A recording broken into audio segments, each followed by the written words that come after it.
Good morning, I'm Pearson Bowen. This is the CBC Morning Report for today, Friday, January the 28th, 2022. Senior Economic Advisor to the Barbados government, Dr. Kevin Greenidge, says 2022 is the year for a turnaround in Barbados economic growth. He was speaking and giving an analysis on the heels of the week's economic review and projections for 2022 by Central Bank Governor Dr. Cleviston Haynes. Dr. Greenidge, speaking on Newsnight, says tourism is one of the main keys towards the projected growth. 47% of where we were in pre-COVID in terms of tourism. And if you continue with that trend, I think the governor said about 50%. He expects arrivals to be about 50% of the pre-COVID. That is what would give you a double-digit growth. We're talking about roughly 11-12%. I think that is even very conservative. In the last quarter of 2021, we had 11.4% growth simply from tourism and everything. So if we continue that trend, double-digit growth. And that's not only just that, and why I feel the government has to be a bit conservative, because the domestic component, you're going to see a significant drive in domestic activity, particularly private sector activity, but also, as the Prime Minister have said in the last couple of weeks, we will expect a significant roads program to get going, and many other private sector, and you see the confidence coming back. So, bar anything negative like a shutdown in the world economy, or COVID get out of control, I believe 2022 is the year we will say that Barbados has recovered strongly. We were a $10 billion economy before COVID, right? We came down to 8.2 or so. We lost almost 2 billion. When we reach back and we get very close to that this year, all our statistics will improve, and you will see improvement on the ground in terms of jobs, in terms of more persons having employment. And I think this is a year for turnaround. Well, as far as the overall economic projection by the Central Bank Governor is concerned, Dr. Greenidge says he is in agreement with the review. He's spot on in terms of our analysis. You saw unemployment rate falling. You expect that to happen if growth is picking up. You saw the debt rate falling from the 150 high we saw in the COVID back down to the pre-COVID levels. Debt is now back down to about 136%, and I tell you that will continue falling as growth pick up. So really, Shane, the focus is on growth. And we say growth is the key. We get growth going, and we will get the economy picking up and going again. We will see an improvement in government revenues, and then government will have the fiscal space to do even more than it's been doing. Dr. Greenidge was speaking to Shane Jones on CBC Newsnight. The local private sector is encouraged but still cautious following that very positive outlook given by the central bank. President of the Barbados Chamber of Commerce and Industry, Anthony Branker, says there are a number of factors to consider. Based upon the report of the Governor of the Central Bank, the members of the Barbados Chamber of Commerce and Industry very much appreciate the encouraging signs of growth in the last quarter of 2021. And all signs are that this growth should be continued into the first quarter of 2022. This growth has been helped by cricket tours as well as a robust real estate market. The growth, however, is fragile and very susceptible to external shocks, such as geopolitical issues with Russia and further lockdowns and travel restrictions related to COVID-19. So critical to fueling and sustaining our recovery is a focus on protecting and accelerating the pace of recovery in tourism, which is interrelated with control of the pandemic and easing of travel restrictions. Mr. Branker adds that other critical issues will also need to be monitored and addressed. We also think that we have to deal with supply chain disruptions, inflation due to escalating freight costs and commodity prices. We have to execute on large-scale public and private sector projects, and we must continue at a pace on structural changes to facilitate improvement in the ease of doing business. The members of the Barbados Chamber of Commerce, we are therefore cautiously optimistic of continued recovery, but we however commit to partnering with government and all members of the private sector to facilitate such growth. This is the CBC Morning Report. We'll take a break here. We'll come back with updates on our COVID-19 pandemic.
The latest COVID-19 numbers from the Best dos Santos Public Health Laboratory identified 767 new cases, 357 males and 410 females on Wednesday from the 2,752 tests conducted. Of the positives, 145 are under the age of 18. The number of people now in isolation facilities are 113, while 8,415 are in home isolation. Under the National Vaccination Program for COVID-19, the total number of people with at least one dose is 158,358, while those who are fully vaccinated now stands at 146,822. Well, 1 week after general elections, COVID-19 cases at the Electoral Department have forced its closure. Chairman of the Electoral and Boundaries Commission, Leslie Haynes, confirmed that he did receive an email from the Deputy Chief Electoral Officer informing him that the office would be closed for 3 days because of COVID-related issues. A notice shared by the Barbados Government Information Service said the public will be informed of its reopening. Well, from next week, education officials in St. Kitts and Nevis will assess the impact of their decision to allow the resumption of in-person learning. National Disaster Coordinator Dr. Abdias Samuel provided the update during the latest COVID-19 briefing. That is something of urgent matter for us. We want to give it a lot of attention to make sure that there is no significant impact to our students. And with that said, please, if you are over the age of 12, encourage yourself, encourage your children, teach them about the vaccine, and take them to get vaccinated and protect them. We are hoping that by next week we will meet with the officials from the Ministry of Education so that they can give us the perspective, the challenges, the concerns that they have, as well as give us whatever progress they have seen in having the children back in the classroom. I am happy because it was not easy, to see some of the challenges, especially psychosocial impact it's having on children. So I'm happy that this has taken place. The Pan American Health Organization has called on ministries of health, education, and social protection to work together to bring as many of our children as possible back to school safely. Director Dr. Carissa Etienne made that call during her weekly media briefing. Virtual learning does not and cannot replace in-person schooling. For some children, schools are safe havens to learn, to socialize, to receive mental health support, and to get a nutritious meal. So as countries in the Southern Hemisphere welcome kids, teachers, and staff back to the classroom, and as countries in the Northern Hemisphere enter the flu season, we remind countries that PAHO has published detailed guidelines and considerations to facilitate the safe return to in-person learning. By promoting mask wearing and social distancing and ensuring adequate ventilation, countries can safely reopen schools. The CBC Morning Report continues after this break.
The Congress of Trade Unions and Staff Associations of Barbados is pleased with the way the general elections were conducted, but is suggesting that the selection of opposition senators be placed within the tripartite framework.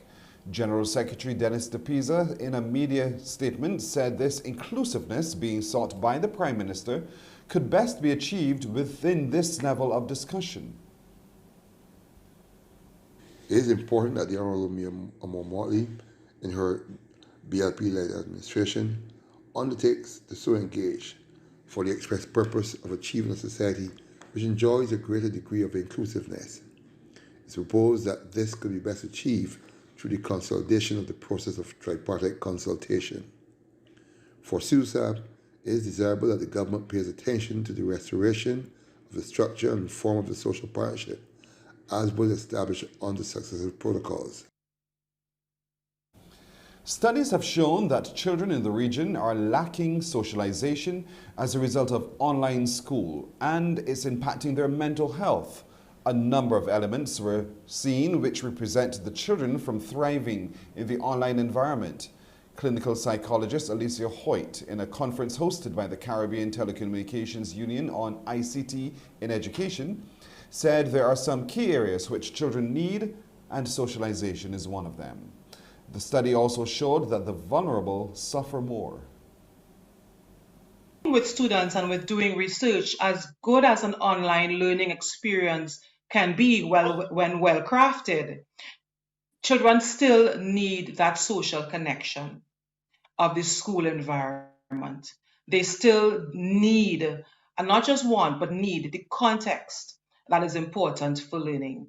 And in this present environment where online learning has been pushed to the fore because of the global pandemic, more so, online learning can feel like a lesser alternative or a temporary stopgap measure compared to face-to-face learning.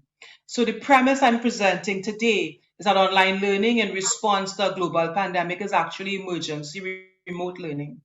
And it's not fair, really, to consider the value of online learning in this present context.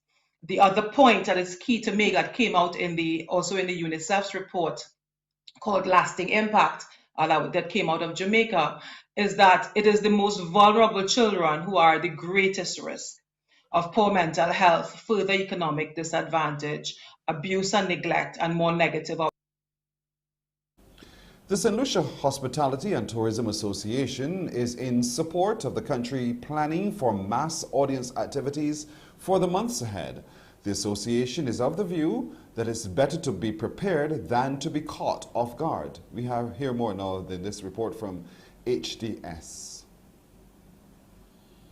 Let the planning begin. That's the word from the Chief Executive Officer of the St. Lucia Hospitality and Tourism Association, Nurani Aziz, on mass social activities like the controversial Vax Mass, St. Lucia's proposed carnival in a COVID-19 climate. I think we have to guard against the temptations to become paralyzed by the threats, risks, and fears associated with COVID. If we're pushing towards a recovery and we're saying that we want to be guided by the facts associated with the pandemic, then I think we have to look very, very encouragingly at the fact that the lifespan of the Omicron virus, its peak, is very quick. And the indicators from the Ministry of Health, from whom we look for guidance on these matters, indicate that we are probably plateauing as an island right now in terms of the peak of this current wave. That is quite encouraging. No one knows what tomorrow will bring in terms of the virus, but we have to continue to plan in an optimistic manner so that, the pandemic permitting, we can roll out and execute events and activities that we benefited from pre-pandemic. Xiomara Castro has been sworn in as Honduras' first female president, taking office amid growing uncertainty about whether she'll be able to govern in the face of an unfolding legislative crisis and other challenges. Xiomara Castro takes over from two-term President Juan Orlando Hernandez. The 62-year-old faces high expectations to turn around a dispute over who will lead the newly elected Congress. US Vice President Kamala Harris and other world leaders are in attendance. Manuel Rapalo joins us live from the Honduran capital, Tegucigalpa. So a historic moment for Honduras.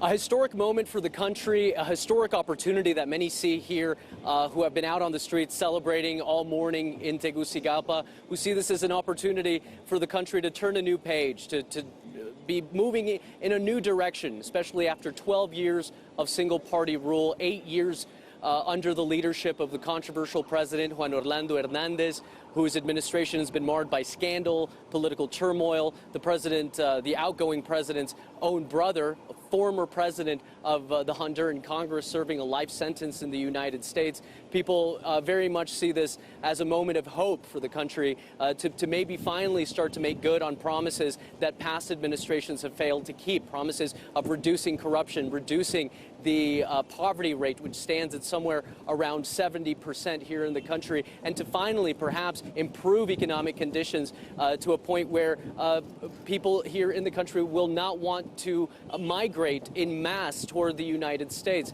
Now, we mentioned that there were about 80 different international delegations present at this inauguration. Just the number of high-profile guests really does reflect the importance of this day.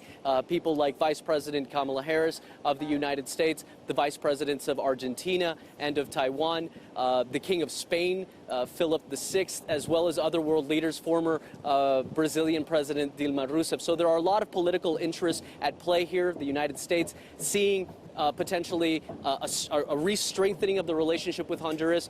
Kamala Harris seeing potentially a new partner in Xiomara Castro for a bilateral relationship that can truly address the root causes of migration out of Honduras. And in the middle of a political split, how difficult is it going to be for Xiomara Castro and the government to get things done? The mood here in Tegucigalpa may be one of celebration that could be due to the fact that a lot of the political bickering that we've seen in Congress as a result of this political crisis has been set aside so that citizens have been able to go out into the streets and celebrate the peaceful transition of power. But this is an inauguration that's taking place under a backdrop of an ongoing political crisis. There have been two presidents of Congress that have been simultaneously sworn in. You can imagine the confusion in the country as to who legally is actually in charge of the national legislature. Many political analysts here in the country see this political crisis as being manufactured by the president's political opponents to sort of undermine her ability to govern even before she was sworn into office. So there are challenges ahead, but many are hoping that these visits by high-profile guests like U.S. Vice President Kamala Harris will help to smooth things over and see a peaceful transition out of this crisis. The United States has requested an open United Nations Security Council meeting to discuss the crisis over Ukraine, hours after Russia said there was little ground for optimism, but that dialogue was still possible amid ongoing tensions. The Russian foreign minister said that the Americans have not given a positive response to their main request, and that is that NATO not expand further, but that they have received positive responses based on their secondary requests and demands, and that is providing some optimism and room for talks in the future. We've also been hearing from the Kremlin spokesperson who said there is really no reason to be optimistic at this stage. The spokesperson also said that the proposal is now being studied by the Russian President Vladimir Putin, who will decide on the next steps and what they will be. I think it's important to point out that diplomacy is going to continue for how long it's not clear, but we do know that the Normandy format, that is the 4 countries including Russia, Ukraine, Germany and France, will meet in Berlin in 2 weeks' time. They had a long session on Wednesday in Paris that lasted 8 hours about the ceasefire in Ukraine and how they're all committed to that. So there is a sense that there is still a small window of opportunity for diplomacy to continue. How long that window will last remains to be seen. Europol has been ordered to delete any information related to individuals who have not been found guilty of any crime. An investigation found that the European Union's police agency had collected and stored data on innocent citizens. Frank van der Linden filed a court case in Amsterdam against police to find out why Europol is spying on him. The Dutch activist says the worst he did was break a window during a protest for homeless people. While police in the Netherlands admitted van der Linden is no danger to society, he has yet to find out what Europol knows about him. They don't have grip on the data. And if they don't have grip on the data and they spread it all around the world, this is super dangerous. What is the danger? Well, the danger is getting arrested and ending up in a police custody or worse in a certain country because they don't like political activists or left-wing political activists in my case. Europol obtained personal data of thousands of citizens after French police hacked into an encrypted phone messaging service. As a result, Dutch, French, German and British police arrested hundreds of suspected criminals in 2020 in the so-called EncroChat case. The most remarkable find was a container equipped to torture people. Lawyers are questioning the legality of the operation. You see a wave of court cases now in the Netherlands, UK, France, Spain, Finland and Germany. Everyone is fighting this, but so far clarity has not been given. This is quite unique because EncroChat is one of the biggest hacks ever done by the police, and they should clarify if it was done legally. The European Data Protection Supervisor has compared Europol's practices with those at the American spy agency, as revealed by whistleblower Edward Snowden in 2013. So you cannot collect the data just in case it will be useful in the future. You should know from the very beginning what the data is stored for. This is the difference between the European approach and the approach in some other parts of the world, where it is acceptable that the data is stored in case it will be useful in the future. Europol declined to comment on camera, but in a written response the agency says that the 6 months time limit for data storage is not enough and that it is assessing how the supervisor's decision to destroy the data will affect the security of EU citizens. While most Europeans won't complain about data storage for criminal networks, there is concern about the millions of innocent people who are being monitored. The European Commission is discussing if legislation to allow Europol's mass data storage should be adopted. I'm actually quite surprised that what happened at that time with NSA, everybody was speaking out very clearly in the EU, and now the EU is doing it themselves, and there is not so much outcry yet. Van der Linden is calling on other Europeans to go to court to demand access to the files stored about them, but he warns it could take many years before they'll receive answers. In sports, Afghanistan under-19 pulled off a thrilling 4-run victory over Sri Lanka under-19 at the Coolidge Cricket Ground in Antigua yesterday to reach the semi-finals of the ICC under-19 World Cup. Chasing just 135 for victory in the Super League quarter-final, Sri Lanka were bowled out for 130 in 46 overs. Venuja Rempal snapped up 5 for 10 with only 4 Sri Lankan players reaching double figures. Abdul Hadi top scored with 37 in that losing effort. Earlier, Afghanistan's under-19s were bowled out for 134 in 47.1 overs.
Well, Sri Lanka will meet England in the semi-finals on February the 1st in Antigua. Today's quarter-final between Australia and Pakistan begins at 9 live on channel 308 on MCTV.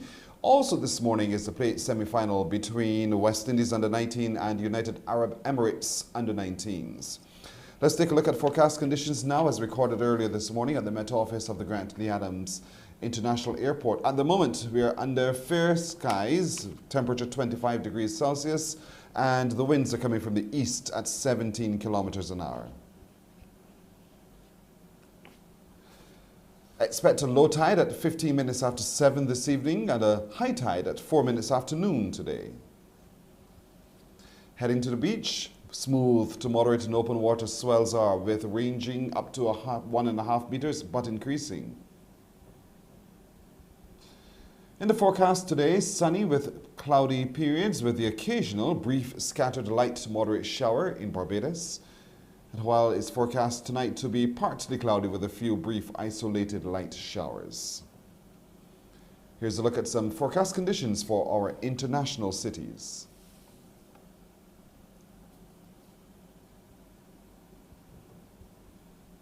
And that's it for today's edition of the CBC Morning Report. I'm Pearson Bowen. Morning Barbados starts now. Wake up, wake up, wake up, wake up. Barbados, get up. Good morning, Barbados, good morning. Good morning to you. Good morning, morning, morning, morning. Good morning to you. Good morning, morning, Barbados, good morning. Good morning to you. Good morning, morning, Barbados, good morning. Wake up, wake up, wake up. Morning to you. Indeed, good morning to you. Welcome to today, Friday, January the 28th, 2022. I am Pearson Bowen, welcoming you here in Barbados and anywhere across the world, watching us on our YouTube and Facebook streams as well. Thank you every day for waking up with us and for engaging with us on our Facebook as well. Remember, our Facebook page is Morning Barbados. Look for us there. Now, this morning, we'll meet a young man on the cusp of making history. He will tell his story. We can't wait to share with you on that. We'll also meet a Barbadian man who has been topping Billboard charts more than 10 times. He joins us to talk his journey. And when we talk cricket, we have to talk West Indies cricket, and just on the cusp of us perhaps winning the series in the T20s, England against England, the assistant coach of the West Indies cricket team will join us. And speaking of cricket, it will be a party indeed at Kensington Oval. And the man to tell it best is the Pakistan man. Chetman Stewart will join us here on Morning Barbados in just a little while. Of course, you'll have your opportunities too to spot the location and to get our good decision of the day. But let's get started by answering the question, what's become of the Barbados Horticultural Society? Are they still in operation? How has the pandemic been impacting their work? Well, we're joined this morning by Dr. John Webster, who is the committee and life member of the Barbados Horticultural Society. Dr. Webster, good morning to you. Good morning, Pearson. Good to have I can tell you. you that we do have a beautiful morning here. I'm looking out on my garden, and it's bright and beautiful. So cricket, well, cricket should be great today too. If it's today, I can't remember. I love your weather forecast. Thank you for that, for giving me a view of what the outside looks like. But then again, you see all things beautiful, all creatures great and small, but some of the beautiful flowers that bloom right here in Barbados through the work at the Horticultural Society. How has it been, though, through these times that are a whole lot different from what we're accustomed? Yes, Pearson, it has been a problem for us. Last year, we didn't have our annual flower and garden show. And we haven't been having our open gardens, which are a source of income for the Horticulture Society. But this weekend, we are going to have a plant extravaganza. That's the name of the show this weekend. And we have lots of beautiful plants. We have displays, and we have a range of very talented vendors showcasing locally grown plants and crafts. We're very much in line with the Prime Minister's plan to beautify the island and keep it beautiful. And this weekend show will help to make that even clearer. There'll be lots of plants for sale and quite a variety of things to be seen at the show. All right, staying relevant and staying current. I mean, you're keeping your membership together at tough times like these. You didn't have the show last year. Yes, you're having it again this year, but making sure those blooms are in peak condition. Has it been challenging because we've not had the kind of rainfall that we love to have generally?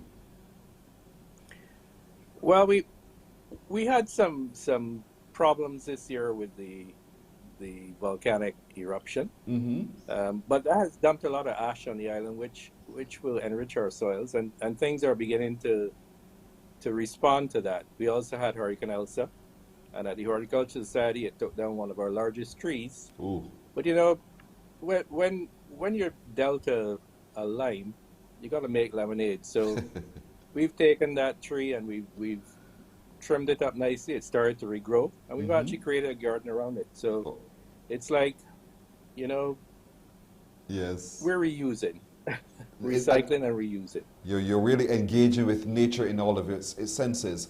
In terms of developing the next stage of those who are engaged with the Barbados Horticultural Society, though, are you seeing sufficient young people who are passionate about the things you're passionate about in the Horticultural Society coming through and exposing what they've been able to create in that beautiful space? Well, I'm glad you mentioned that, because the Horticultural Society has an aging membership, and we need to build our membership. And part of what we're doing this weekend is a membership drive. You know, new members can join up at the show. It costs $70 to join, and then every year it's $50 to renew. And we're really encouraging people to come out and support the Horticultural Society, because, as I said, it's an aging membership. And there are lots of young people now interested in horticulture and agriculture. So it's a great opportunity to join a society which is focused just on that. Right. You know, membership brings benefits. So for those who are on the edge trying to figure whether they will take that leap and become a member, what are some of the benefits membership would bring? Well, we have lectures sometimes. That has not happened in the last year because of COVID. COVID has really stopped a lot of the things that we do. But you have free access. Members have free access to all our open gardens. Once COVID protocols have been relaxed, we will try to have lectures on a monthly basis on topics that will be of interest to horticulturists. And basically, there are discounts at some locations that we have a relationship with. These are quickly some of the benefits that we have becoming a member. You also have other people of interest, of course, who can advise you if you're new to gardening and horticulture. There are other people in the society who are experienced and can share their knowledge with you. Right. So the shows this weekend are not, if you have a passing interest, it's for you. If you have a very deep interest in growing some blooms, it's also for you. I have some sisters who love orchids, you know, so I know for them, this is a show to go see what range of orchids are available, and also perhaps to purchase. So let's talk through what Saturday and Sunday will be, and what are the protocols that you have in place so that we ensure that it is a safe but happy experience for everyone. Well, we have a wide display of flowering plants. We have foliage plants, palms, and there's even some hydrangeas, or hydrangeas, however you want to pronounce it, which is a plant that is not commonly considered to be suitable for Barbadian soils. And we have some of those in flower, actually. On Saturday, the opening hours are, Saturday and Sunday, the opening hours are 9:30 to 5 p.m. And basically, you can come and have a walk around the show, and then you can visit all the vendors. There will be drinks available. We won't be having the normal tea, but there will be some food and drinks available for those that want. Basically, you know, you can really come and talk to people who are there at the Horticultural Society and who can guide you in what you want to do. Yes. The range of plants from our vendors should be quite amazing, and hopefully many people will come and focus on supporting our vendors as well. The entrance fee is $10. Members are free, and children under 12 years old are free as well. On Saturday, Her Excellency, the Most Honorable Dame Sandra Mason, the President of Barbados, will be attending. She will grace us with her presence. She is the patron of the Horticultural Society, and she will be visiting the event on Saturday afternoon. I don't know the exact time, but she's supposed to be there sometime on Saturday afternoon. And of course, all protocols, folks, will be observed, so please wear your masks. Expect to go through those entry protocols as well, so that everyone is kept safe. What I love about the whole exhibition is it gives everyone a chance. If you know, we all have a little bit of space somewhere, and you see the possibilities that we did not, to the naked eye, see at all. So to visit the Balls Plantation this weekend, you get ideas. You see the beautiful blooms. You see how you can use a little space to make much.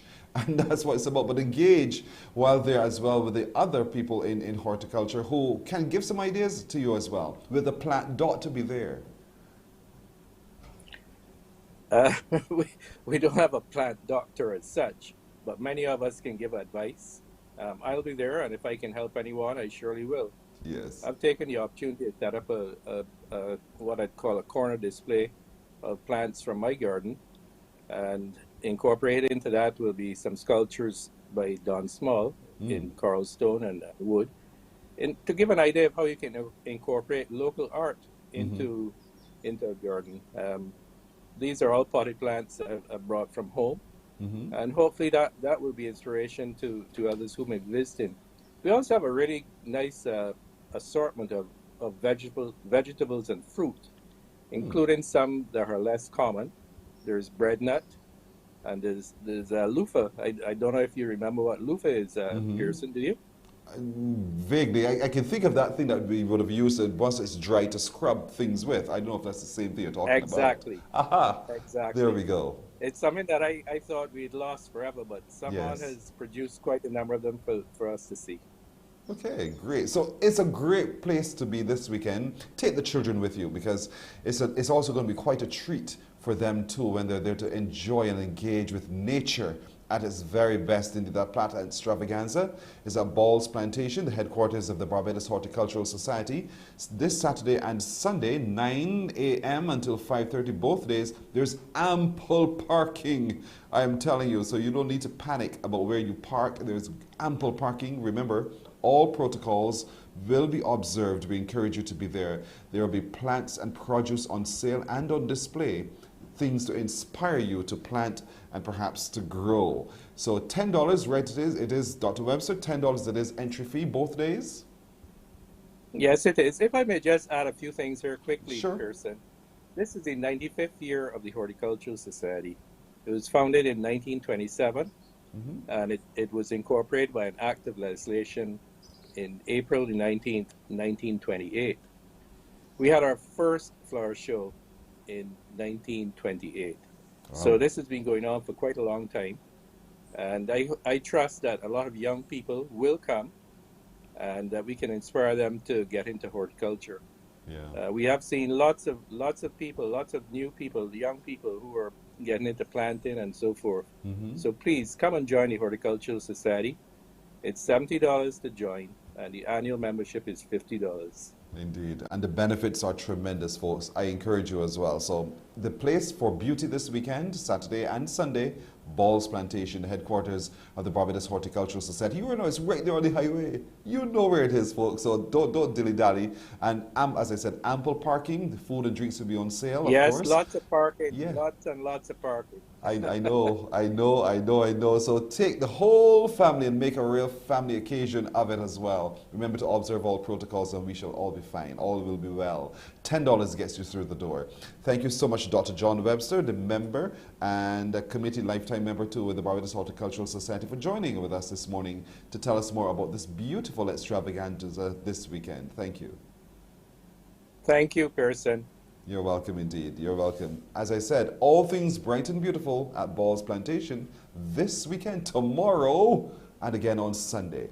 We'll take a break here. We're coming back with more on Morning Barbados. Morning, morning, morning. Good morning. Good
Morning, morning. Good morning.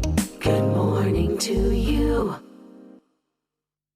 Told you this morning we'll be meeting a man who has been topping the Billboard charts in excess of 10 times thus far. He's a Barbadian.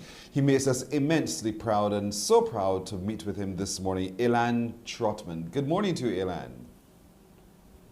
Hey, good morning, Pearson. How are you doing today, Ilan? Doing well, thank you.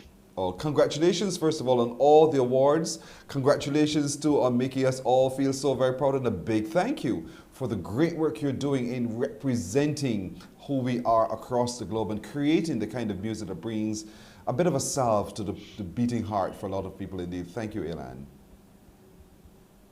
Always a pleasure. I wear my flag proudly everywhere I go, and also special thanks to the Consul General of New York for a special award that was recently presented at the gala a few months ago. Okay, out of curiosity, what's that award? This was for national excellence in recognition of the work that I've contributed with the Jazz Excursion as well as the Head Start music program. Fantastic. Congratulations on that. What does it mean for you to rep your flag everywhere you go? Well, you know, I'm fortunate to be able to travel for work as far as performing in probably over 10 different continents, and here in the United States and North America, probably in over 30 states. So I get to, you know, visit many places and play in front of different types of audiences. And obviously, people always have a curiosity about Barbados, what it was like growing up in Barbados, what's the food like. So, you know, I kind of dub myself as an unofficial ambassador for Barbados throughout my travels. And obviously, bringing the music of Barbados and the culture, you know, along with me to spread the word about the most beautiful island in the world. Amen on that one. Your decision to find your footing in music, though, how did you come about that? Truth be told, you know, it just came naturally for me as opposed to, you know, mathematics or science. I just took a liking to anything that had to do with creating and expressing. So even in secondary school, you know, I discovered, you know, visual art. I did some pottery. I did some screen printing and things of that nature. So yeah, I started piano lessons at a very young age, and you know, like I said, it just came naturally for me, and the rest is history. Art is a part of your blood indeed. But you've had in your journey in your career an opportunities really to interact with so many other stars who we all know. Talk to me a little bit about what it means to you to get the call to say, come play with whomever that big name is. It's very humbling. You know, growing up in Barbados, and you know, my parents love music, so you would always hear a lot of the classic, you know, rhythm and blues, R&B, pop music on the radio, and you know, so a song, for example, like I keep forgetting we're not in love anymore. Yeah, man. You know what I mean? Michael McDonald. One of the most iconic voices in modern music, and to be able to play that song on stage with him, you know, sometimes it is like a pinch me moment because you're like, man, I can't believe I'm doing this, you know. So that's, you know, that's pretty much what it feels like. It's very humbling, but at the same time, you know, you give thanks for the opportunity and remember where you came from and where your talents have allowed you to be. And I love that, you know, you had one of those pinch oneself moments because there it is, across from you is that big star. But now you're also providing the opportunity for other people to have their pinch me moment because they're performing with you, Ilan. And that's what you do through your excursion. So talk to me a little bit about what it was for you to start that process, and then we'll talk about what's coming up. Barbados Jazz Excursion started in 2014 as a small invitation to a select group of friends of mine who really love music, they really love golf, and they wanted to join me on a visit. So it started at the Crane, started with about 20 to 25 people that year, and just had a local band. I believe it was the Nicholas Branker Band, along with Maya Daniel and some other local artists.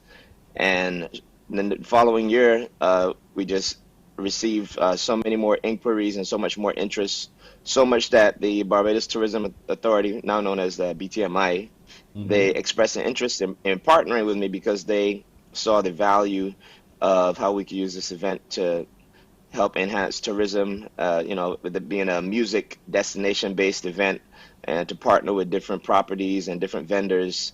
And, it's been 5, 6 years. We haven't had it for the last 2 years, obviously, because of COVID. But I remember when we had Jeffrey Osborne back in 2019. Yes. I mean, we had close to 400 visitors that came to the island that weekend. So we're hoping that we can come back strong this year if all goes well. And everything's predicting that, the travel industry should have a good resurgence in the coming months.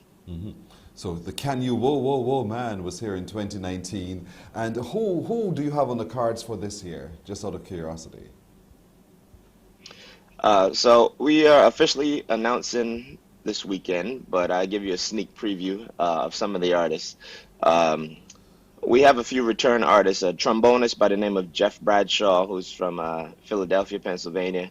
He is currently touring with Patti LaBelle on trombone. He's a trombonist, but he's also a lead artist. He's toured with Jill Scott and Floetry Music Soul Child. And we also have saxophonist Marcus Anderson, who was touring with Prince right up until his death, as well as CeeLo Green.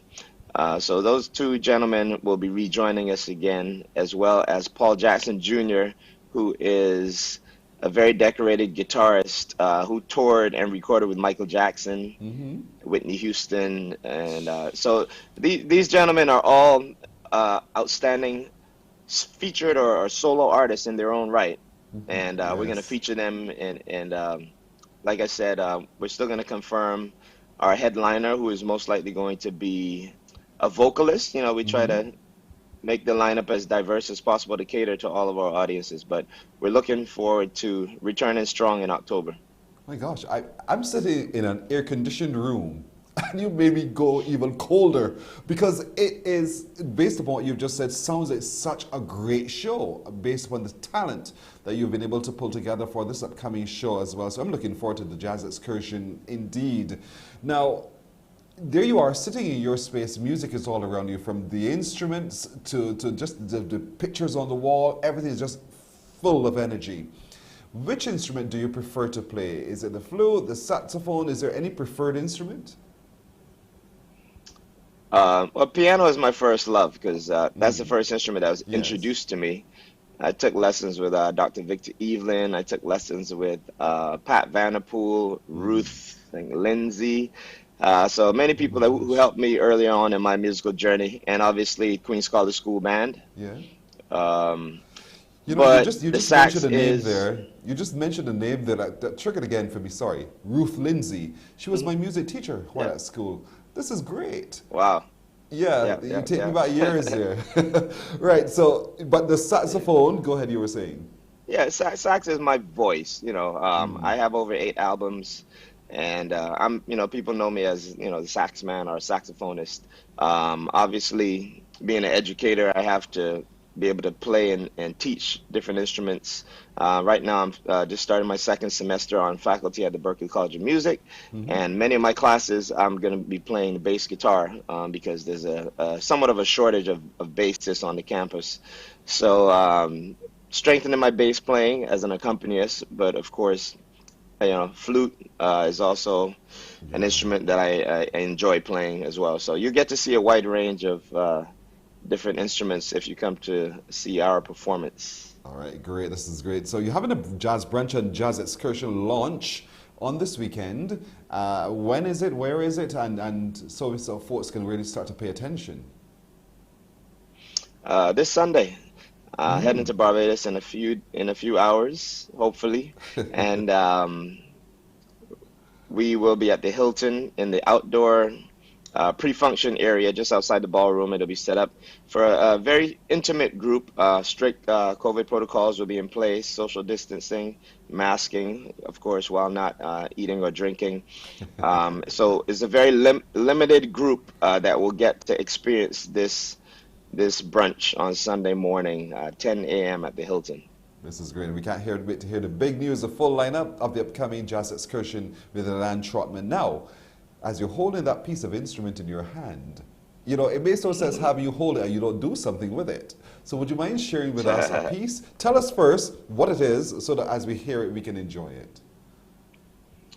I'll play you a little of an original composition called Trade Winds, which was co-written by Adrian Odell and Nicholas Branker, recorded on my album, which is called Tropicality. All right. The song is called Trade Winds. Love it. Let's take it away.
All right. It's called Trade Winds from the album Tropicality with Elan Trotman. I know breath control is such a critical part of what you do there with the flute. I am telling you, you're amazing. You are truly amazing. So folks, the brunch is this Sunday at the Hilton Hotel. You can go and check it out and then listen for the big lineup of the Jazz Excursion, which we will tell you more about as we draw nearer and nearer still. For tickets, you can go to BarbadosJazzExcursion.com, jazzexcursion.com, BarbadosJazzExcursion.com, and check it out indeed. So, Elan, a pleasure having you with us this morning on Morning Barbados. Good to meet you. First time engaging with you. Quite an inspiration indeed. Thank you very, very much. All the best. Thank you. Thank you. You're very welcome indeed. Elan Trotman, Barbadian saxophonist, musician, flautist, extraordinaire, Billboard awardee. We'll take a break here. We're coming back with more on Morning Barbados. Morning, morning, morning. Good morning. Good morning to you.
Morning, morning. Good morning.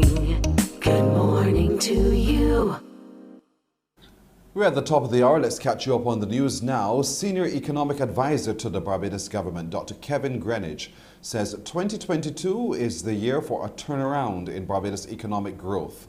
He was making the analysis on the heels of this week's economic review and projections for 2022 by Central Bank Governor Cleviston Haynes. Dr. Greenidge says tourism is one of the main keys towards the projected growth. 47% of where we were in pre-COVID in terms of tourism. And if you continue with that trend, I think the governor said about 50%. He expect arrivals to be about 50% of the pre-COVID. That is what would give you a double-digit growth. We're talking about roughly 11-12%. I think that is even very conservative. In the last quarter of 2021, we had 11.4% growth simply from tourism and everything. So if we continue that trend, double-digit growth. And that's not only just that, and why I feel the government has to be a bit conservative, because the domestic component, you're going to see a significant drive in domestic activity, particularly private sector activity, but also, as the Prime Minister have said in the last couple of weeks, we will expect a significant roads program to get going, and many other private sector, and you see the confidence coming back. So, bar anything negative like a shutdown in the world economy, or COVID get out of control, I believe 2022 is the year we will say that Barbados has recovered strongly. We were a $10 billion economy before COVID, right? We came down to 8.2 or so. We lost almost 2 billion. When we reach back and we get very close to that this year, all our statistics will improve, and you will see improvement on the ground in terms of jobs, in terms of more person having employment. And I think this is a year for turnaround. Well, as far as the overall economic projection by the central bank governor is concerned, Dr. Greenidge says he's in agreement with the review. He's spot on in terms of our analysis. You saw unemployment rate falling. You expect that to happen if growth is picking up. You saw the debt rate falling from the 150 high we saw in the COVID back down to the pre-COVID levels. Debt is now back down to about 136%, and I tell you that will continue falling as growth pick up. So really, Shane, the focus is on growth. And we say growth is the key. We get growth going, and we will get the economy picking up and going again. We will see improvement in government revenues, and then government will have the fiscal space to do even more than it's been doing. And the local private sector is encouraged, but still cautious. Following that positive economic outlook from the central bank, President of the Barbados Chamber of Commerce and Industry, Anthony Branker, says there are a number of factors to consider. Based upon the report of the Governor of the Central Bank, the members of the Barbados Chamber of Commerce and Industry very much appreciate the encouraging signs of growth in the last quarter of 2021. And all signs are that this growth should be continued into the first quarter of 2022. This growth has been helped by cricket tours as well as a robust real estate market. The growth, however, is fragile and very susceptible to external shocks, such as geopolitical issues with Russia and further lockdowns and travel restrictions related to COVID-19. So critical to fueling and sustaining our recovery is a focus on protecting and accelerating the pace of recovery in tourism, which is interrelated with control of the pandemic and easing of travel restrictions. Mr. Branker adds that other critical issues will also need to be monitored and addressed. We also think that we have to deal with supply chain disruptions, inflation due to escalating freight costs and commodity prices. We have to execute on large-scale public and private sector projects, and we must continue at a pace on structural changes to facilitate improvement in the ease of doing business. The members of the Barbados Chamber of Commerce, we are therefore cautiously optimistic of continued recovery, but we however commit to partnering with government and all members of the private sector to facilitate such growth. The latest COVID-19 numbers from the Basto Santos Public Health Lab identified 767 new cases, 357 males and 410 females on Wednesday from 2,752 tests. Of the positives, 145 are under the age of 18. The number of people in isolation facilities is 113, while those in home isolation are 8,415. Under the National Vaccination Program for COVID-19, the total number of people with one dose is 158,358, while those who are fully vaccinated amount to 146,822. And 1 week after the general elections, COVID-19 cases at the Electoral Department have forced its closure. Chairman of the Electoral and Boundaries Commission, Leslie Haynes, confirmed he received an email from the Deputy Chief Electoral Officer informing him that the office would be closed for 3 days because of COVID-related issues. A notice shared by the Barbados Government Information Service said the public will be informed of its reopening. And finally, the Congress of Trade Unions and Staff Associations of Barbados is pleased with the way the general elections were conducted, but is suggesting that the selection of opposition senators be placed within the tripartite framework. General Secretary Dennis DePisa, in a media statement, said this inclusiveness being sought by the Prime Minister could be best achieved with this level of discussion. It is important that the Honourable Mia Motley, in her BLP-led administration, undertakes to so engage for the express purpose of achieving a society which enjoys a greater degree of inclusiveness. It's proposed that this could be best achieved through the consolidation of the process of tripartite consultation. For SUSAB, it is desirable that the government pays attention to the restoration of the structure and form of the social partnership, as was established under successive protocols. Well, that's our news until now. We'll have more news for you here on TV8 at 12 noon in the CBC Newsday. On radio, the next newscast is at 8 o'clock this morning, and we have another major newscast at 1 this afternoon in the CBC News World at 1. We'll take a break here on Morning Barbados, and we're back with more. Morning, morning, morning. Good morning. Good morning to you.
Morning, morning. Good morning.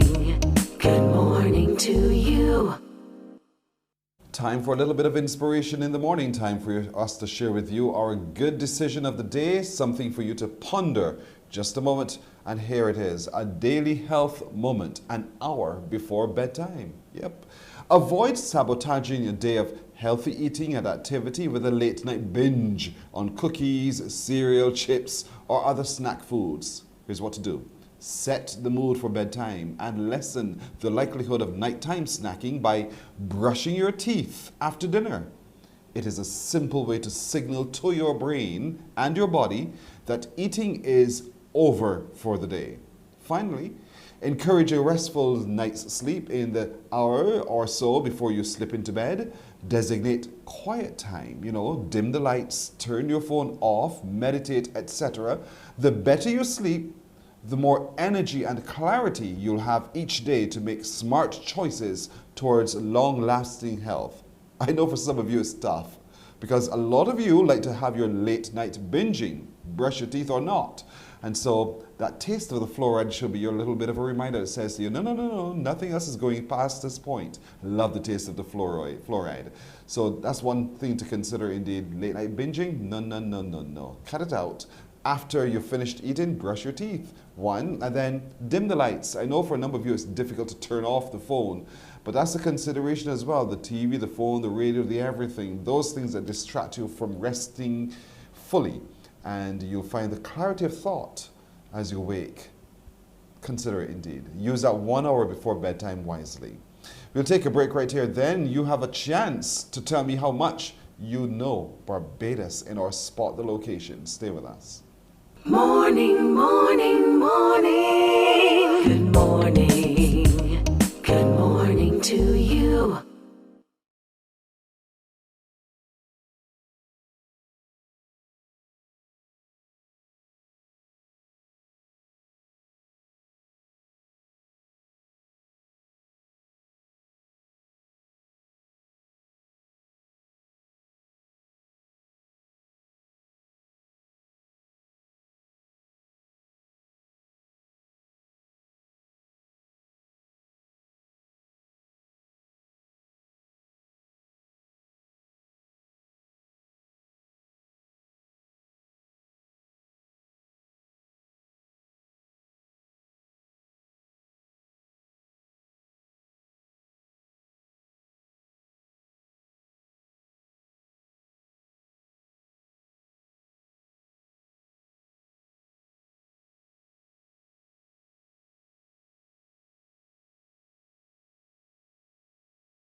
Morning, morning. Good morning. Good morning to you.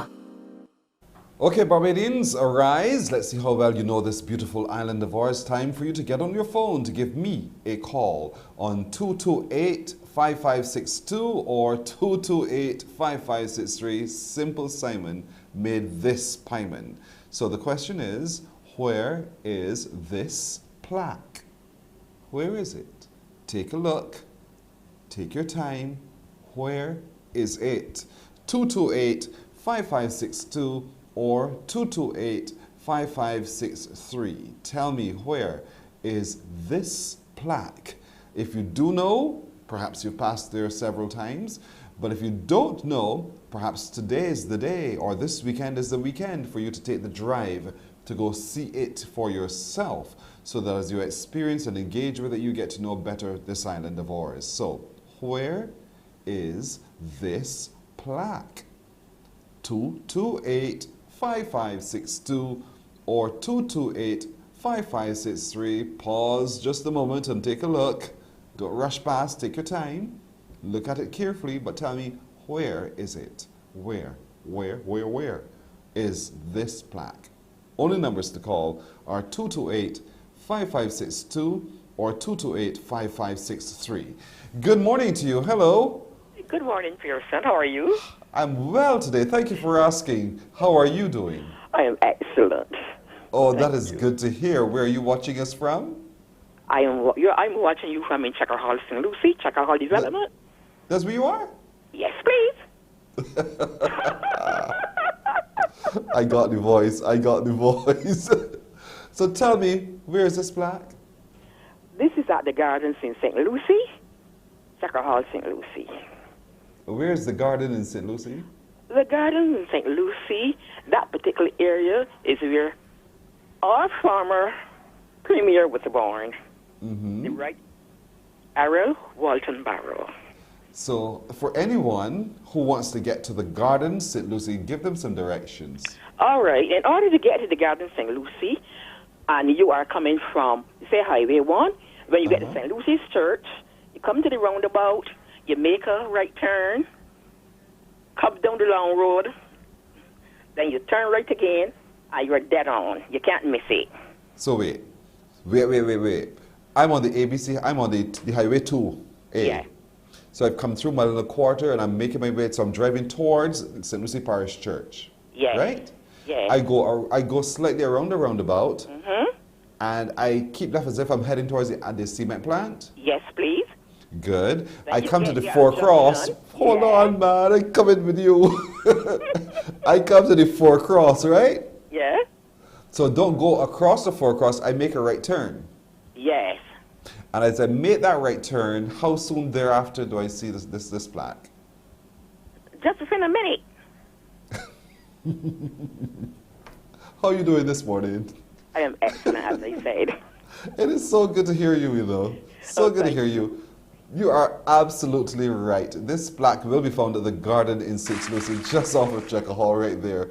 And it's a plaque that was unveiled in 2020. You remember? January 21st, 2020, in celebration of what would have been the significant milestone, 100 years of the right excellent Errol Walton Barrow, a national hero indeed. So it's right there.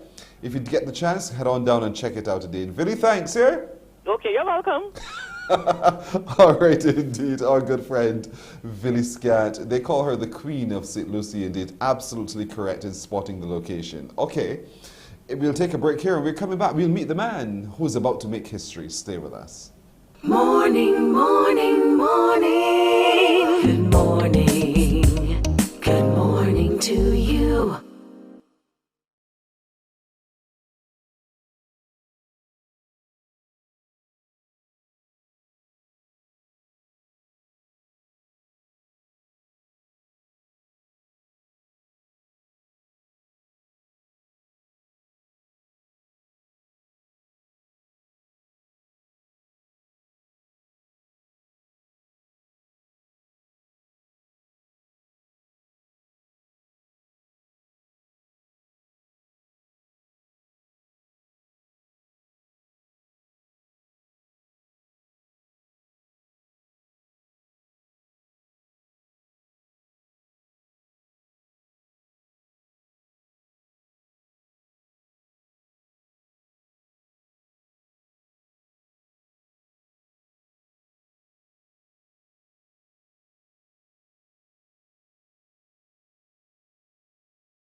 Morning, morning. Good morning.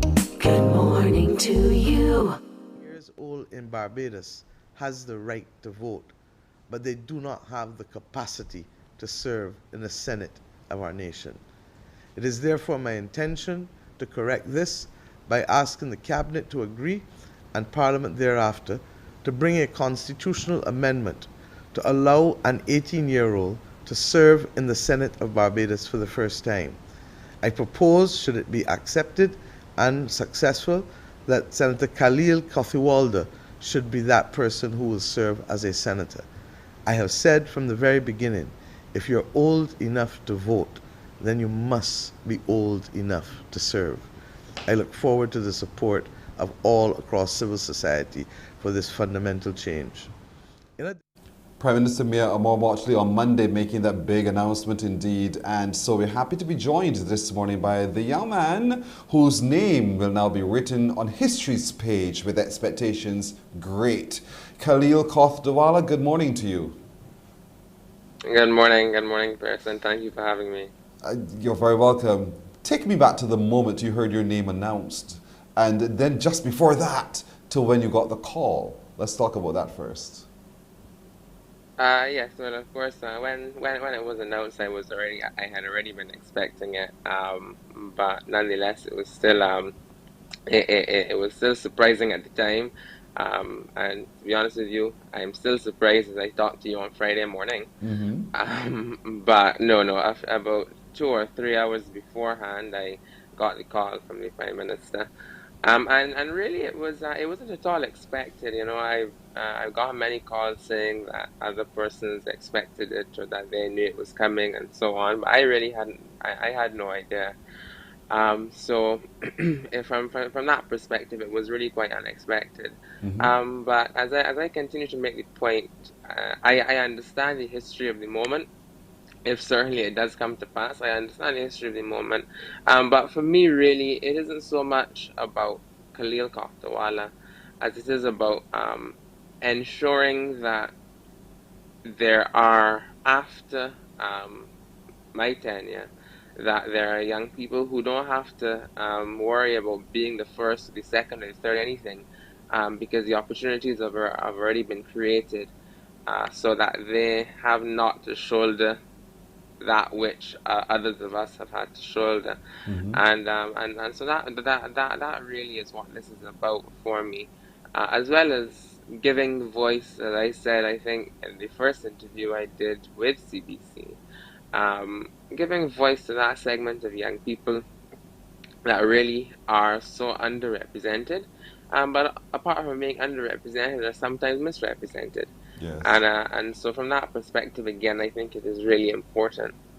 I want to talk about the moment, though, of the call, because it's not everyone who every day gets a call from the Prime Minister. That's one. And it's not everyone who every day gets a call from the Prime Minister to say, I'm inviting you to be a senator. So when that news hit you and you picked up the phone and you heard Miss Motley's voice on the other end and what she said, what thoughts ran through your mind? A jumble of thoughts, really and truly.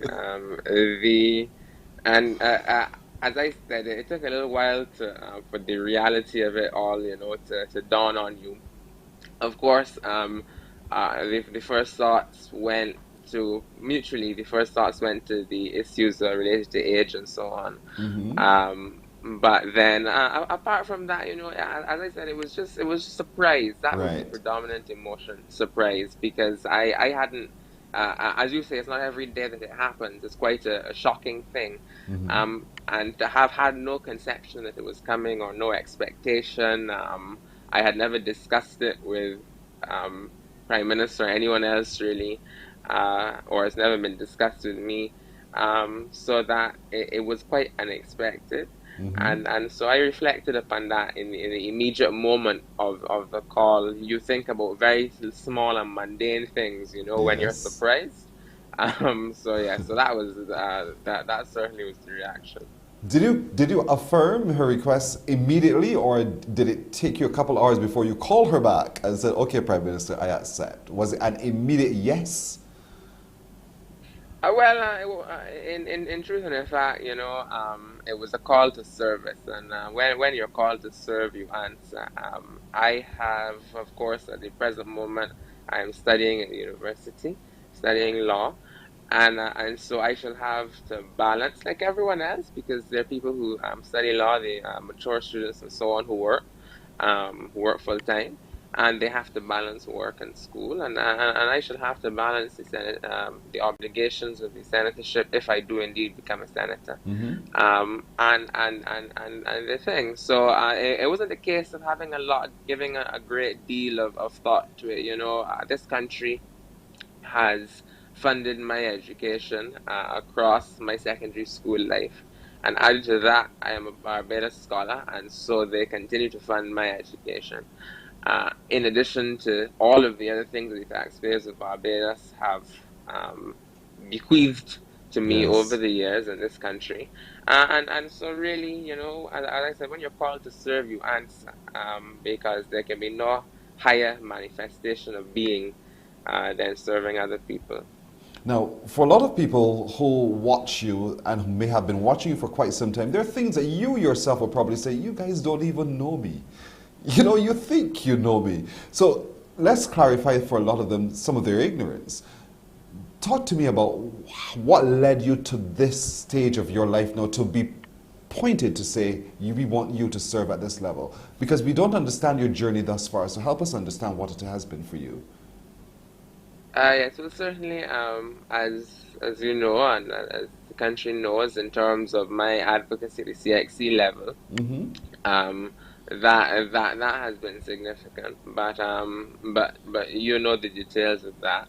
But quite before that, I have always had a very active interest in political life, and I make the point here, not when I say that, don't misconstrue me to say that I have an interest in entering elective politics or running for the House of Assembly or anything of that nature. That's not at all what I'm saying. I haven't given that matter much thought. But I have always had an active interest in politics, and whether that is political philosophy or political analysis, political science, all of these things have interested me for many, many years now. Elections, the science of elections, the election statistics, and so on. And added to that is my background as a debater, and that has, of course, I went to Indonesia in 2017 as part of the Barbados contingent to the World Schools Debating Championships. So then coming from that debating background is certainly what helps in terms of oration and speaking and so on. But fundamentally, as I think the last time I spoke to you, Pearson, on Mornin Barbados, I spoke about my affinity for reading, and you see the books Yes. behind me. Yes. And as I made the point recently, reading isn't only an isolated activity, it really helps you with your ability to interact with other people. It broadens the scope that you have to be able to express yourself and so on. And that played a foundational part in my life in the very earliest years, so that when you see me communicating or speaking or so on, all of those are the kinds of things that play into that. And of course, in my own development, I have two parents with whom I am particularly close, and who have been my guiding light, so to speak, in this journey over the last 18 or so years. So you're quite prepared for the task ahead. When you compare what you now are required, well, once the amendment is passed, and as you're right, let's put that caveat right there. The assumption it will be passed. So when you have been ascending into the upper house, are you prepared to deal with the heavy subjects of the state? Because here it is, it's not a case of having an opinion alone, but you are shaping legislation that could affect thousands of people for a while. Does that daunt you? And if it does not, tell me what it is that you would want to advocate for. Yeah, certainly. The role of a legislator is a very significant one, as you pointed out. And I don't know about being prepared or daunted, but certainly anyone who knows me knows that I apply myself with aplomb. And so that I take that same spirit, or I would hope to take that same spirit into the practice as a senator if I do make it there, as you point out. I would hope to take that same diligence to that particular task. The most important thing perhaps I have ever had to do in my yet short life. With respect to the second part of the question, I have been thinking over the last couple of days of a number of my pet areas of interest that I would certainly be interested in advocating for. But generally speaking, I think I made the point to Shane on Monday night that all policy is youth policy, and so that bringing that youth perspective, not only myself but in association with the other individuals, my perhaps colleagues soon, who are also equally young. Senator Roberts Odell, Senator Harewood, Senator Dr. Haynes, and among others, the entire government side really, bring that youth perspective to these important issues and to place the interests of young people at the forefront of those things. Things that are issues really that are manifesting themselves today but are going to have a very lasting impact on the life on the lives of Barbados and Barbadians going forward. I speak with specific reference, of course, to environmental issues, climate change.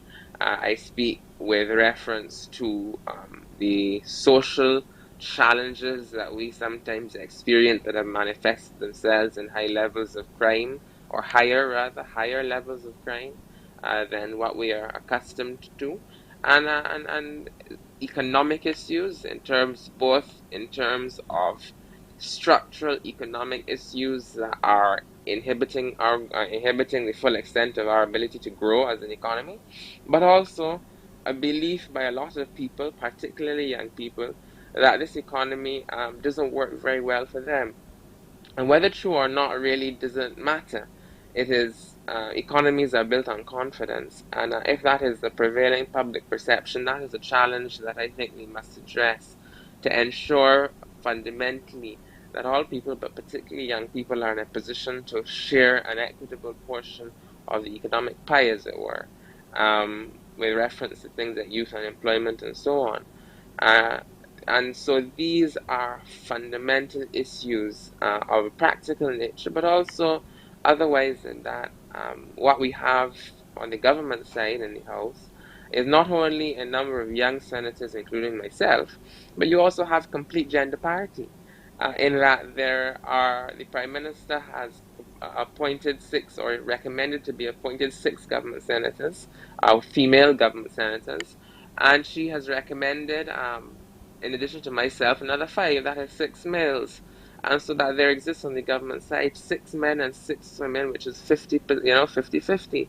And that is a very important signal to the world, where a world and a country, this country and the rest of the world, struggles with issues of gender equality and gender parity. And this is a clear signal that this government is committed to that, committed to both issues of gender equality, as well as issues related to anti-discrimination in terms of age. And these are important signals that we are sending to the world, person. Mm-hmm. Being in public office, in a public space, and being a public personality, one has to have very strong resolve, because it will come at you from all angles, all sides, and with all intensity.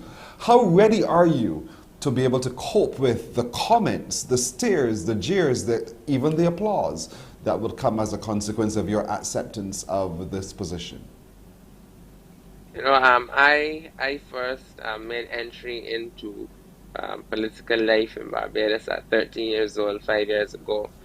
And so that in the time since then, in the 5 years, I have had both hearty, praise and support, for which I am always appreciative to those who support me. And equally, as with all things in life, you are subject to criticism. Some of it is legitimate criticism, such well-founded, and I take it on board constructively. And some of it isn't. But that is the nature of life, people will come up to you in the street, or they found my landline number in the telephone directory. They will message you on Facebook and so on, and they can either be very nice messages, or they can be messages in all caps and with words I really can't say on television. And I have experienced both. And the reality is that my own way of dealing with it all, because we talk about criticism, but praise and support can also be harmful to the individual's psyche. And so I try not, I take it all on board, but I try not to take it on board in terms of not letting it really penetrate me, either the support or the detracting or anything like that. So I don't pay much attention to it, because I know fundamentally what I am about, and what I am attempting to do, and why I'm there, why I'm anywhere.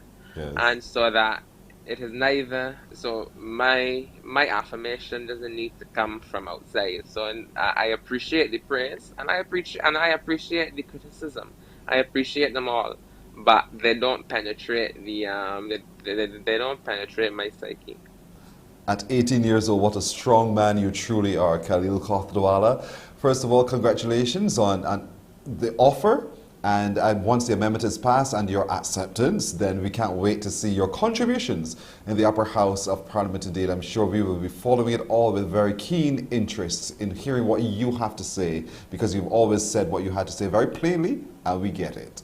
Khalil Kotawala, all the very best going forward. Thank you for coming through with us. Thank you so much, Pearson. You're very welcome indeed. About to create history, Khalil Kotawala, his name will be written on history's page with expectations great. We'll take that great break right here, and we're back with more on Morning Barbados. Morning, morning, morning. Good morning. Good morning to you.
Morning, morning, morning. Good morning.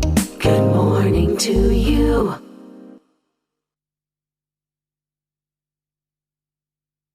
Talking big 90 metres, huge sixes.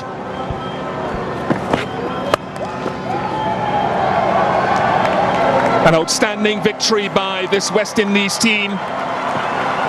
Romario Shepherd would have learned a lot about himself, and he held his composure brilliantly. Kyron Pollard, Rovman Powell, Nicholas Puran. Brilliantly done. West Indies win by 20 runs to go 2-1 up. I want to see his face. Bring Roddy Eswick's face to the screen. I want to see his face. It has to be smiling. There he goes. He's smiling just as I thought. Boy, these are glorious moments in West Indies cricket, aren't they?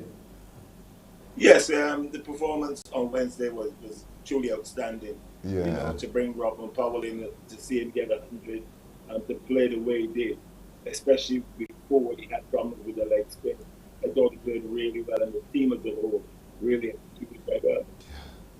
I think we can see the change in the team. We can see the eagerness. We can see the passion for winning in the team. And that has taken a lot of work, and a lot of your work too, to make happen indeed. And so describe for me this team that we have out there beating England right now ahead of tomorrow's game, which is a decider.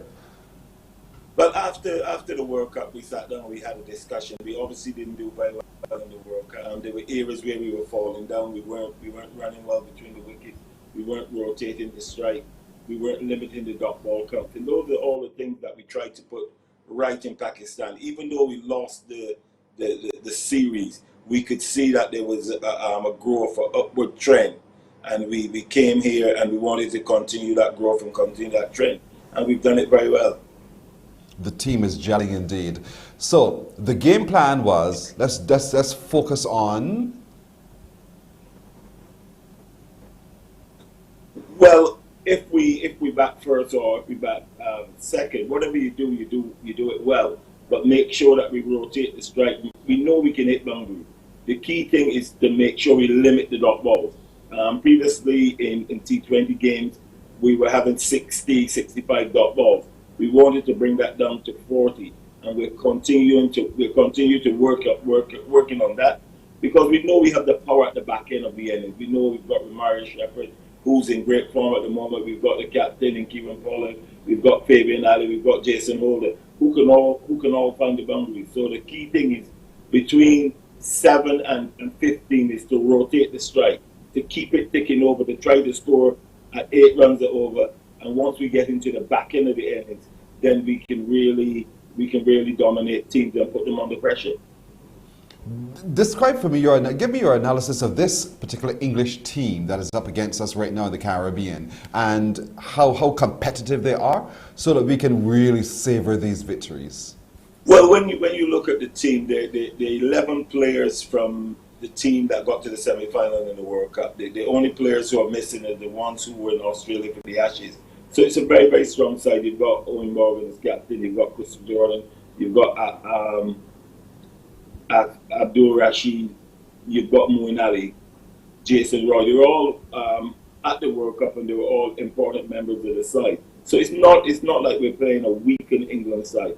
We're playing a very strong England side. So we know we've got to be consistent. We've got to be up for every game. We cannot rest on our laurels. The series is only at 2-1 at the moment. So it's all about making sure we bring our A game every time, because there's no chance you're able to relax with this side. So, but tomorrow could be the game that either levels a series or gives us the series. So I'm curious as to the kinds of discussions that you guys have been having come out of the last game in preparation for tomorrow. What are you saying to these gentlemen? Well, yes, we want to win the series, but we want to also expose players to the T20 format, because remember the World Cup is in October in a couple of months, in October, November. So we've got to really make sure that we give players an opportunity as well. We want to win the series, there's no doubt about that. But more importantly, we want to give players the opportunity to see where they're at, at international cricket. So we'll have a sit down tonight, we'll have a discussion on the construct of the team, and try to make sure that we come up with the best selection that will help us to win the game, but also to expose players as well. Based upon the performances thus far, who are some of the key ones that you've been watching and you're thinking, great potential, excellent potential? Well, you look at Romario Shepherd, the way he batted in the last, not the last game, the game before this one, the way he's bowled, the pressure situation's been under. Akil Hussain has been absolutely fantastic for us since he's come into the side. You look at Brandon King, he's now beginning to show that kind of class that we know he has. But overall, as a team, the way the team is gelling, that's more important for us. We're saying we can have 4 stars on the day. We'll have 7 4-stars. But everybody has to understand the role of what is required at the moment. We have full confidence in the whole team and in the team as a whole. This is such a transition. It almost feels as if it happened almost like instantly, where we now see a team that gels. So what's the special ingredient that has made this swift turnaround? Well, trying to do things together. You know, it's very important that we do things as a team. We try to make sure we have functions to try and build the morale of the team, because we remember that we come from all different countries, and we have different ideas, we have different ways of doing everything. But once we get on that part, and once we get together as a group, we try to build that morale and make sure that you understand your role, you understand what it is to represent West Indies cricket. And for us, that is very, very important.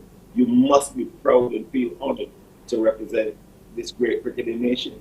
I think that you've just made so many Barbadians very happy to hear that, because it's what we've been calling for the longest time, that the cricketers who represent us understand what it means to all of us, how proud we are of them, how proud we want to feel when they win all the time. Now, the T20 series will shortly wrap up, but then you're heading off to next to India, and then you come back to continue the series with England. So in terms of all that is ahead, how ready is the team for the test matches that will start against England in March? But we've got to focus on closing out this series, then going off to India to play 3 ODIs and 3 T20s.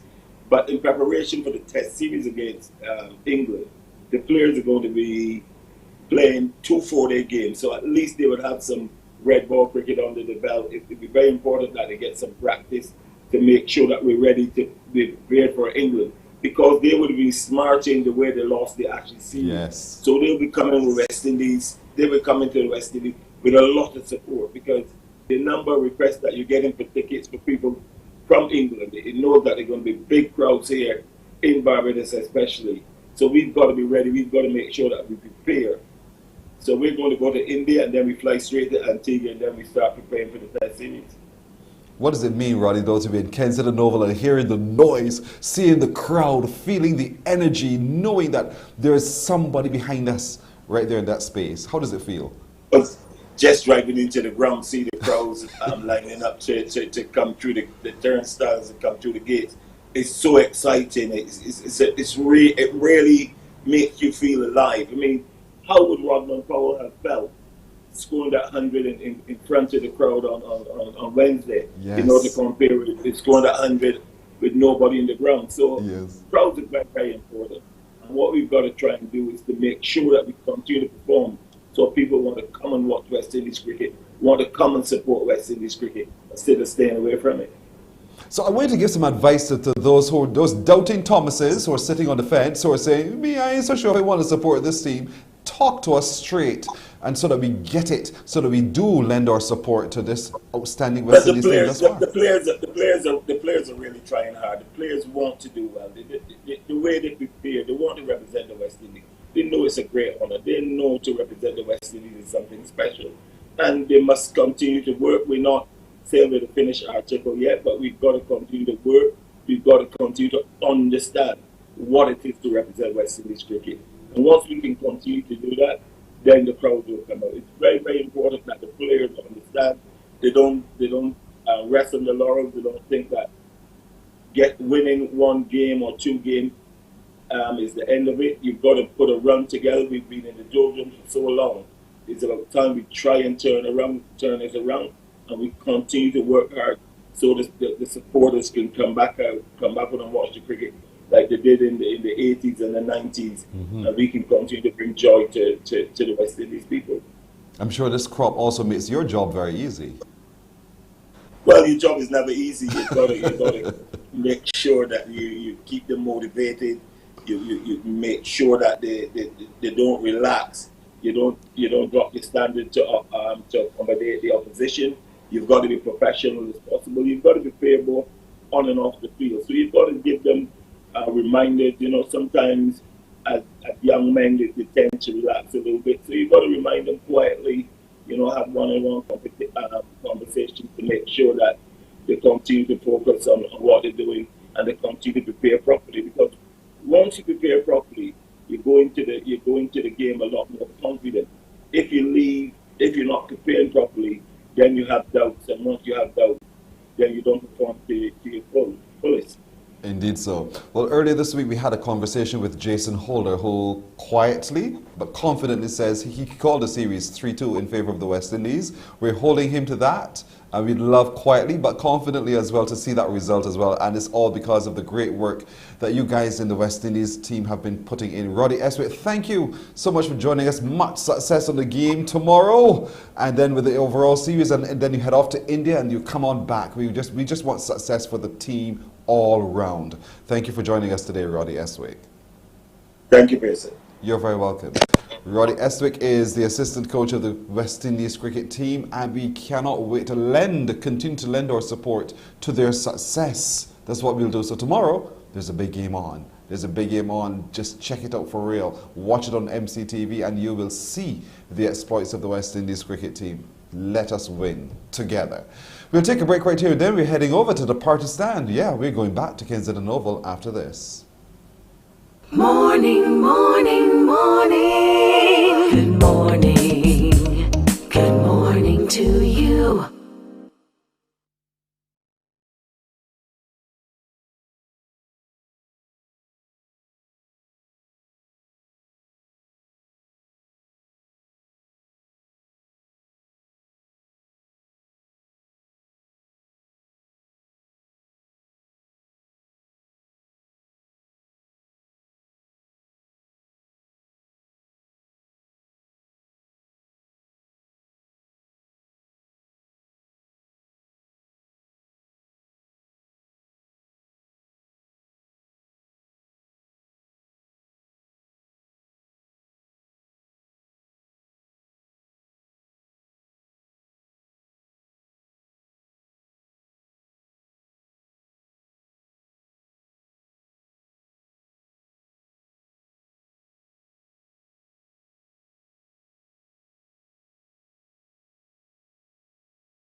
Morning, morning. Good morning.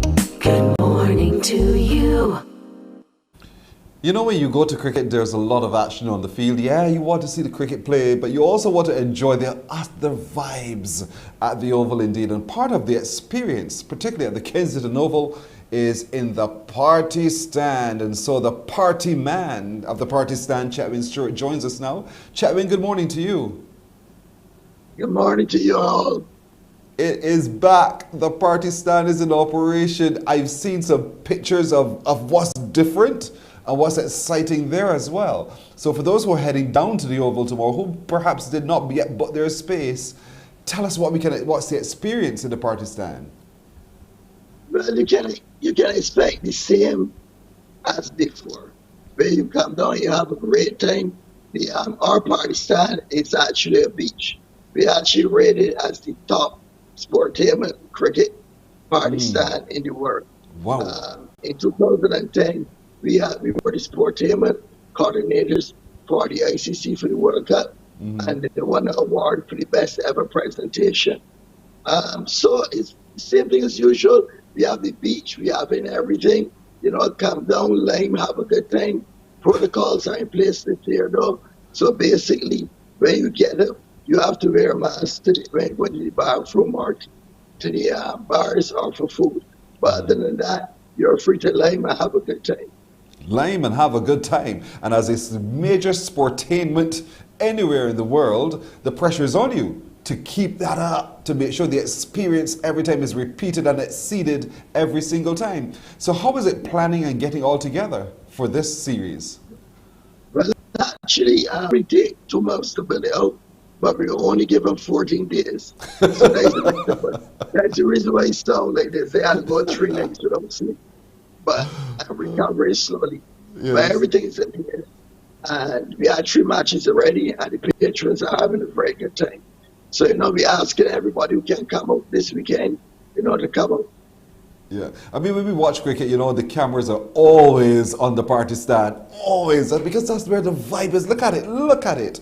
And as you watch it, you can see the experience right away. Within this bubble, yes, but there's an energy to those who are in the party stand, the characters who are there. The experience is just tremendous on the sand, in the party stand. It's a beach experience. So for those who are watching today who say, you know what? I want to get in there. How can they get in there for the next set of games?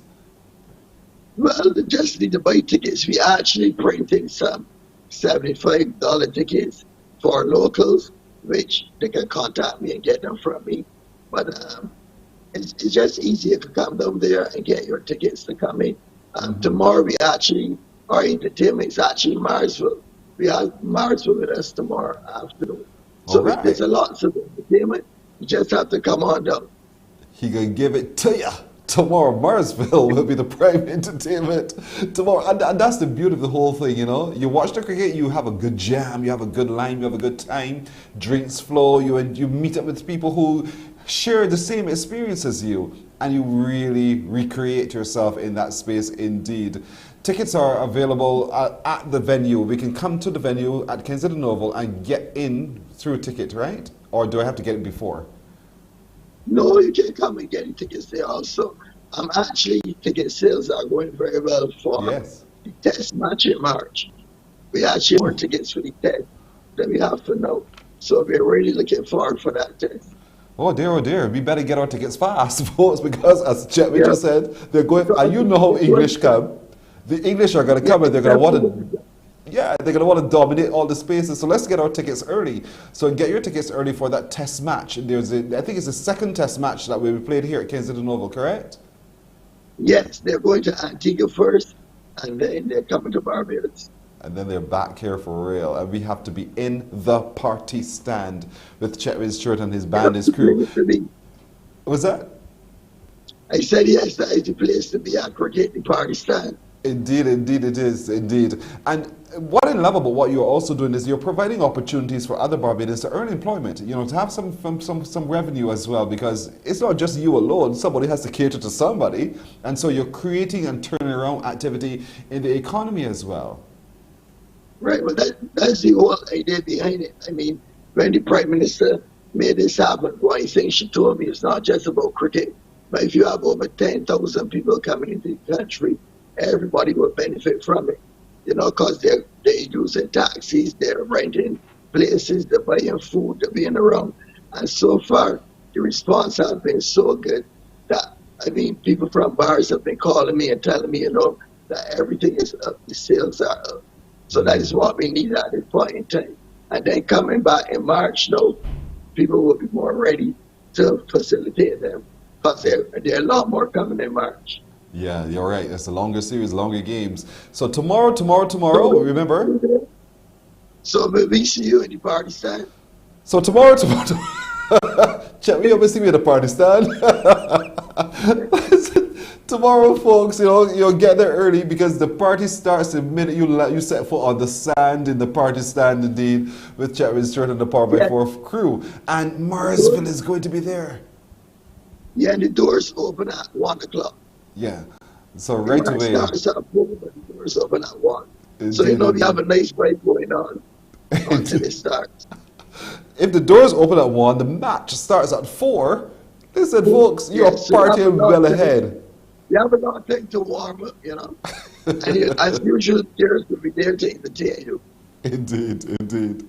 Oh, Chapman, well done as always. As always, you're creating and recreating and you're making it exciting as the big sportainment industry is open, and you're leading in that charge, the best in the world indeed, and it's right here in Barbados. So tomorrow, folks, at Kensington Oval, that's where you're going to be, in the party stand at Kensington Oval. I mean, protocols will be observed. You can't have everybody in there, but as many of you as can, get your ticket and get into the party stand. It's going to be a party from 1 right through to the game ends, and perhaps after. Know how we Beijing's party indeed, for sure.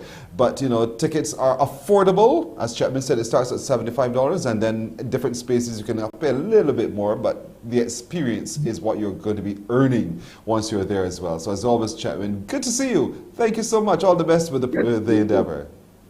Good man. Thanks for having me. You're very welcome indeed. Very welcome indeed. So party like you can't stop at Kensington Oval this weekend. But we are supporting the West Indies team. That's it for today. That's it for the week. Thank you so much for joining us, everyone. For my producer, Nadia Foster, our technical director, Roel Ford. At sound is Michael Sobers. And at master control is Tamisha Green and Pearson Boyne. Wishing you a wonderful weekend. See you on Monday. Bye-bye. Wake up.